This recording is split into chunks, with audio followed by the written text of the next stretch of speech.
Our current belief system that Southern Africa was a sparsely populated continent with very few inhabitants about 1,000 years ago and very, very few prior to that. Well, fortunately, the ancient stone ruins of Southern Africa tell a completely different tale.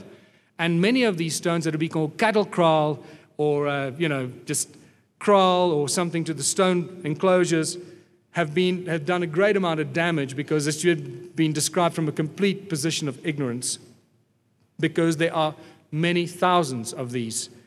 I'll show you just a few of them. First thing you realize that all of them are circular. Some of them are complex, some of them are very simple.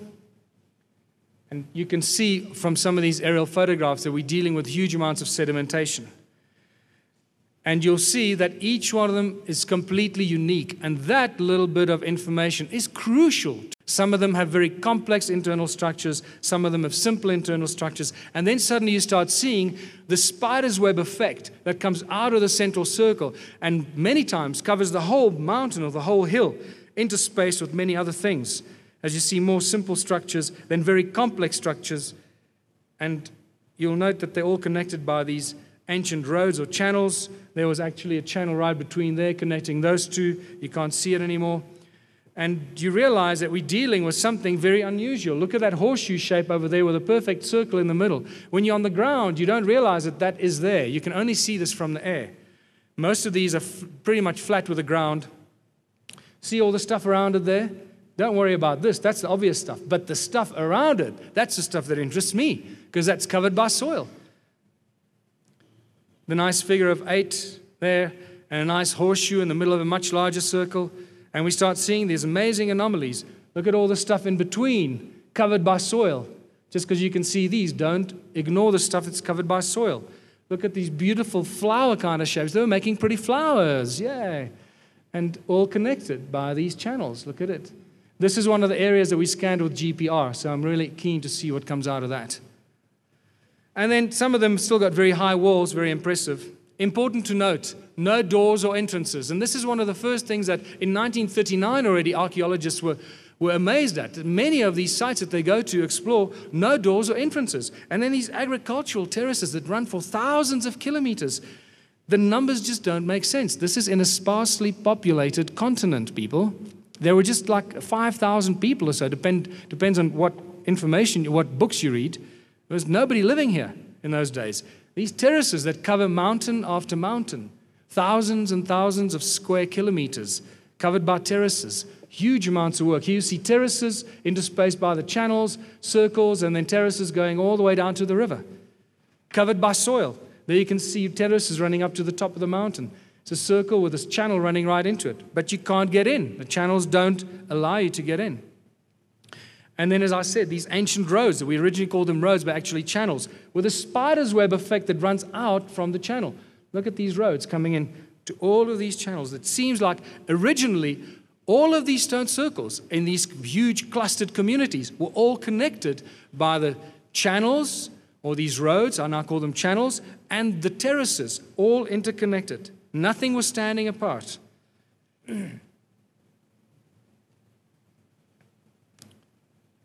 This is a beautiful example. Just because you can't see those ruins there, they're covered by soil. And look at that beautiful cluster of hexagonal cells over there. We'll talk about those tomorrow if we got time. That is a spectacular discovery. It makes no sense. More channels into circles. This is one of the most spectacular pictures we've got. And imagine most of Southern Africa looking like this a long, long time ago. What you're looking at is the largest and most mysterious ancient stone settlement on earth. Dwellings, workplaces, places of worship that span thousands of years and many, many civilizations that reused and reoccupied these structures. That's why they are so complex and so misunderstood. Ancient roads that link all them.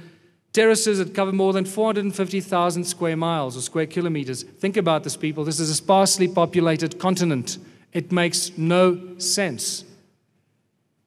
What is so special about these ruins? Well, they're obviously very special cattle kraal, and these cattle were very, very special because they demanded some very special features in their kraals, like special markers to mark east,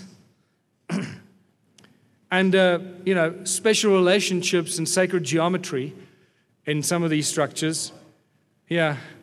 And you start realizing this is mostly Johann Heine's work. Johannes spent years and years researching this and plotting these, and it takes a long time to reach these discoveries. So if it wasn't for Johann, we would not know this. And thank God he didn't take the academics seriously when they told him to bugger off, you're wasting our time. And you start realizing these things are encoded with very ancient knowledge of sacred geometry. And you start seeing hexagons, and you realize that this stuff is far more encoded and complex than we ever imagined. Aligned with all kinds of sunrises, solstices, equinoxes in both directions. Look at that. And to do this, you've got to go up there in all these days and mark the sun. And Johann was very diligent in doing this. Thank goodness for that. These are no accidental structures, very carefully put in place for very specific reasons.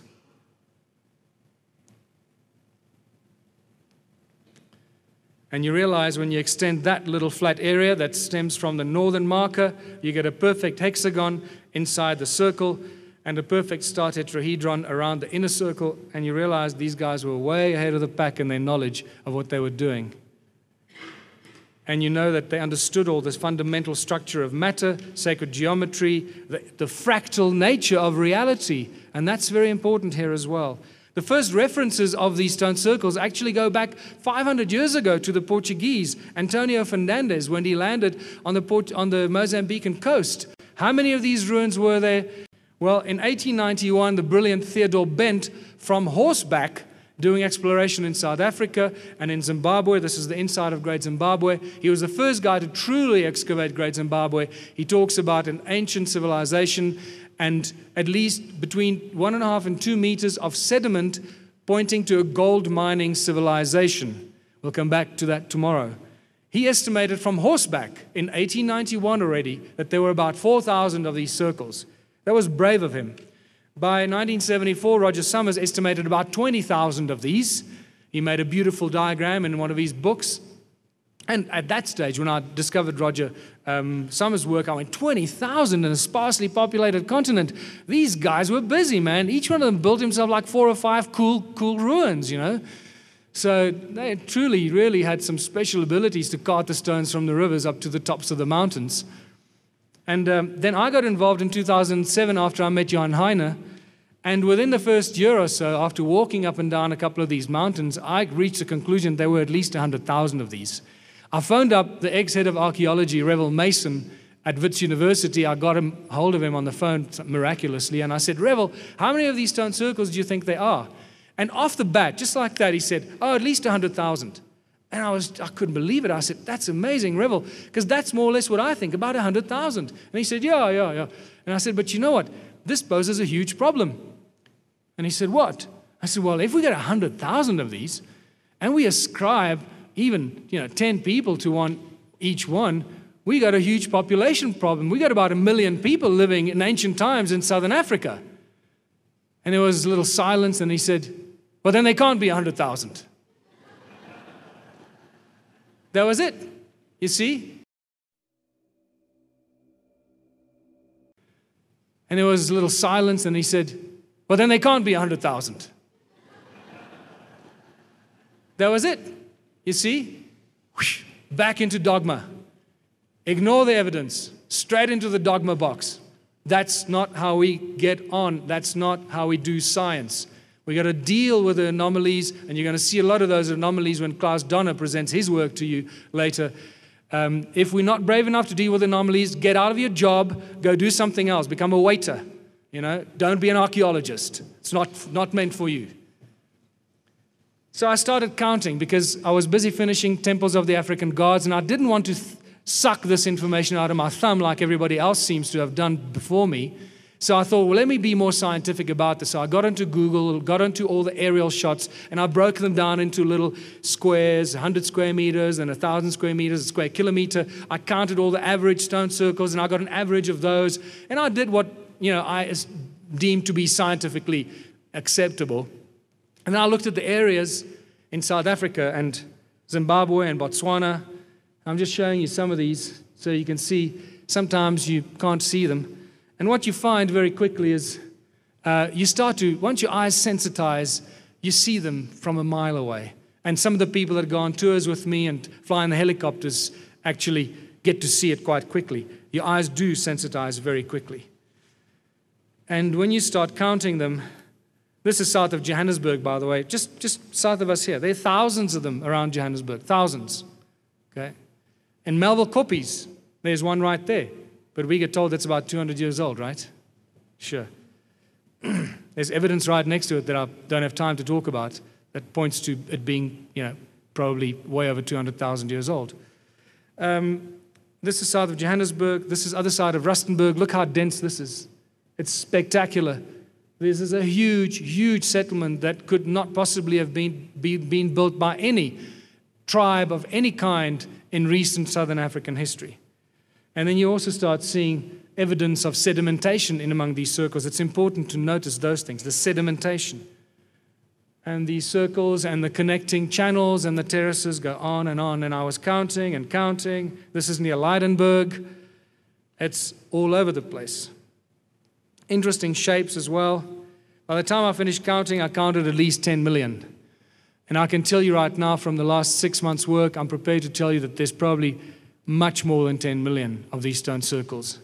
And in that second and in that moment, you realize that we must close our history books, throw them away, and start from scratch. That the history of Southern Africa is completely different from anything else we've ever heard. They have not done their history, their research properly. They have published non-scientifically researched information. They've been confusing us for a long time, spewing forth the same dogma, probably from a position of ignorance, so we can forgive them for that. But the time for forgiveness is now over.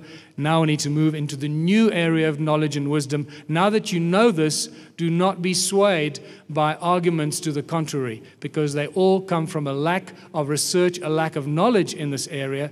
And I can speak of experience because I've been there, I've walked these mountains, and I have spoken personally to many, many of these so-called very clever people. And they do not really know what they're talking about.